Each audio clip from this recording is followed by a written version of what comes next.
November is the month where we traditionally remember those who have passed before us. So after the homily today, we're going to be inviting all of our members of the bereavement ministry and any others who assist our friends in their grief after the loss of a loved one. They will be recommitting themselves to the Lord's ministry. Speaking of grief, this past week, I had the opportunity to visit a few cemeteries. I try to make it a custom yearly to go and say hi to some of my friends and family members who have passed on from this life and to ask God to bring them eternal life. Here at our St. Joseph Cemetery, as I was walking around, I already have lost track of the number of people that I have laid to rest in that cemetery in the last 3 years, as well as at other cemeteries in LaPorte. A few days ago, I visited Chesterton Cemetery, where I said hi to all 4 of my grandparents, many aunts and uncles, cousins, and parishioners that I buried in my last assignment. Some of them lived a long, full life. Others were taken suddenly. Then just yesterday, I was out of town on the East Coast in Connecticut and visited the grave of a young friend who just 2 years ago passed away suddenly at the age of 20. And I got to ask for his prayers to help God make me a better priest. Every time November comes by, I am reminded of the utter finitude of my earthly existence. How finite, how short my life is and can be. And so as I'm reading today's gospel, what is the greatest commandment? It all boils down to this. Did I love the Lord with my whole heart, mind, and soul? And did I love my neighbor as myself? Not, did I follow all the rules? Did I check off all the boxes?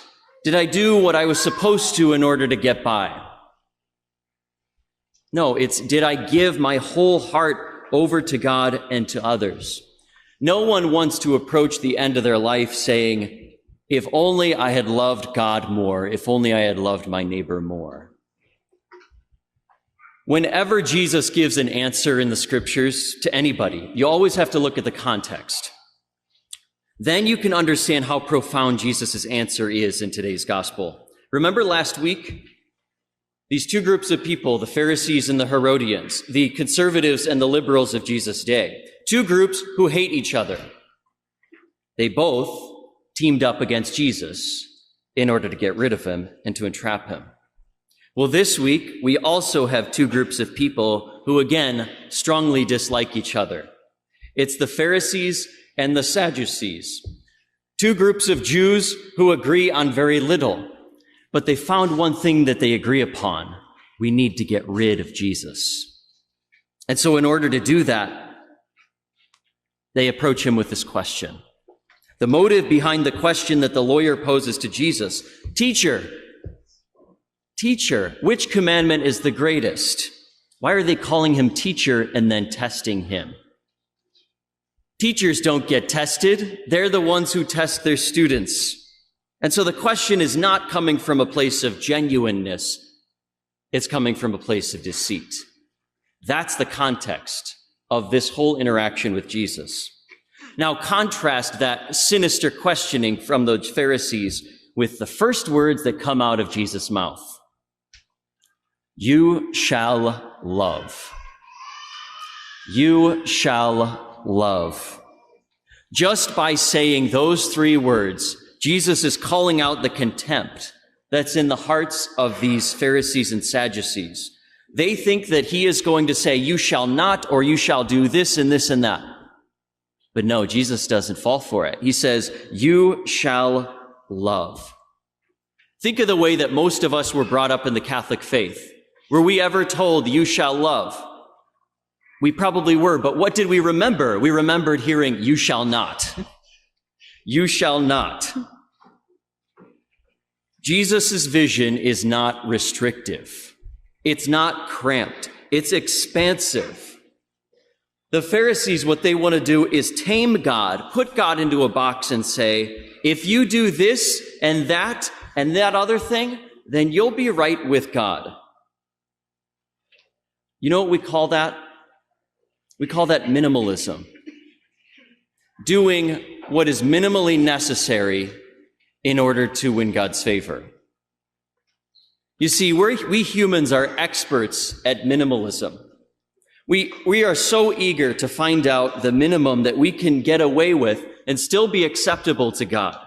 How can I just dip my toe into the water of the Catholic faith so that I can say God is part of my life, but not too much? How can I check off just enough boxes to be considered a good Catholic? How can I just be a good person who is respectful and doesn't hurt anybody else? Isn't that a pretty low goal to set? Isn't just being a good person who doesn't hurt anyone a very low bar to set for ourselves? What Jesus wants is so much more than that, though. He wants to set fire to our hearts so that our whole being becomes fully alive.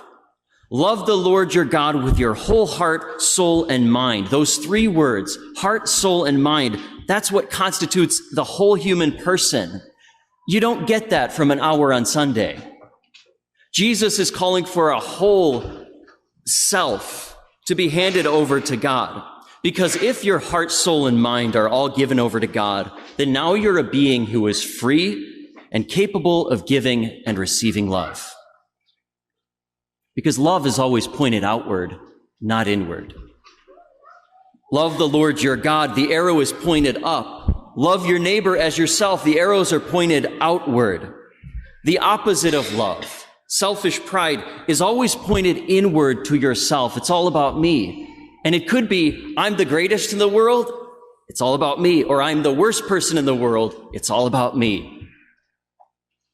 The opposite of that is love, because the gospel is the power of God. It's his diffusive love, and it's the love that only spreads outward. It's not kept for himself. The word that we get for dynamite is the Greek word for the gospel. It explodes outward toward God and toward our neighbor. If the arrows are just pointed inward, then we're not going to explode, we'll implode. To love means to combat minimalism, because it's no longer, what do I need to do to be right with God? Instead, it's God has already loved me. Now, how do I love him and others in return? Love is always pointed outward. So today, let's take our words to heart. Always point the arrows of attention up and out.